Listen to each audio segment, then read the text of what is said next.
Hi friends, welcome to Ashrita's creations. ఈరోజు మీ ముందుకు నేను ఒక డివోషనల్ వీడియోతో ముందుకొచ్చానండి. ఇక్కడ కనిపిస్తున్న ఈ పురాతన ఆలయము మట్లి అనంతరాయలు కట్టించిన లక్ష్మీ నరసింహస్వామి ఆలయం అండి.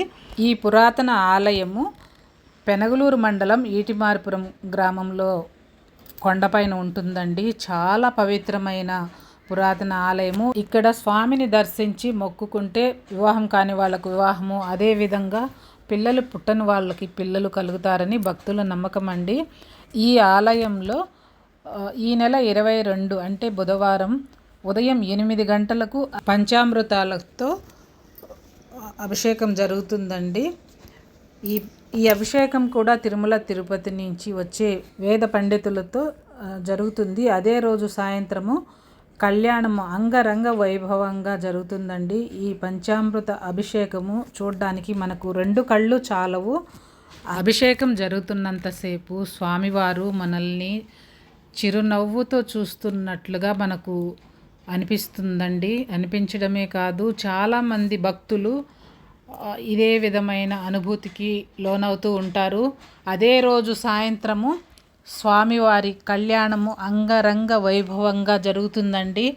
తిరుమల తిరుపతి దేవస్థానం నుంచి వచ్చే పురోహితులచే చాలా ఆగమోక్తంగా, చాలా విశిష్టంగా ఈ కళ్యాణం అయితే జరుగుతుంది.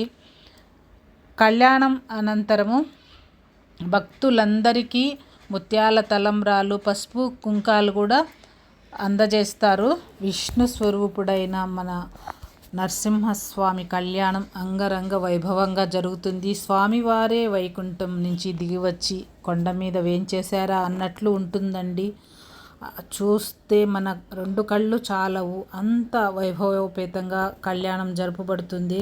కళ్యాణం అనంతరము ఆదిలక్ష్మి చెంచులక్ష్మి సమేత నరసింహస్వామికి గరుడవాహన సేవ ఉంటుందండి. ఇక్కడ చూశారు కదా, విద్యుత్ దీపాలంకరణ కూడా ఎంత చక్కగా ఉందో. అదేవిధంగా కళ్యాణము 3 గ్రామాల్లో ఊరేగింపు తర్వాత పుష్పయాగం జరుగుతుందండి. ఈ పుష్పాలను కూడా కర్ణాటక, తమిళనాడు నుంచి కూడా తెప్పిస్తారు. దాదాపు 32 రకాల పుష్పాలను ఈ పుష్పయాగంలో ఉపయోగిస్తారండి. ఇక్కడ కనిపిస్తున్నాయి కదా, పుష్పయాగం ఎంతో అత్యద్భుతంగా జరుగుతుంది.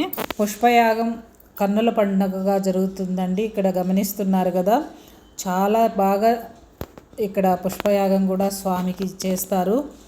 మనము తిరుమలలో ఉన్నామా అనిపించేటట్లుగా ఉంటుంది. ఇక్కడ జరిగే ఉత్సవాలు చూస్తే చాలా ఆహ్లాదకర వాతావరణంలో భక్తులంతా ఎంతో ప్రశాంతంగా కూర్చొని ఈ కార్యక్రమాలనంతా వీక్షిస్తారండి.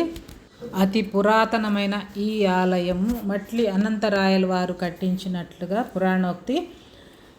అదేవిధంగా కొద్ది సంవత్సరాలుగా ఈ జీర్ణోద్ధరణ పనులన్నీ జరుగుతూ దినదిన ప్రవర్ధమానం అవుతూ ఉంది. ఈ పురాతన ఆలయము ఎంతో మహిమాన్వితమైనది.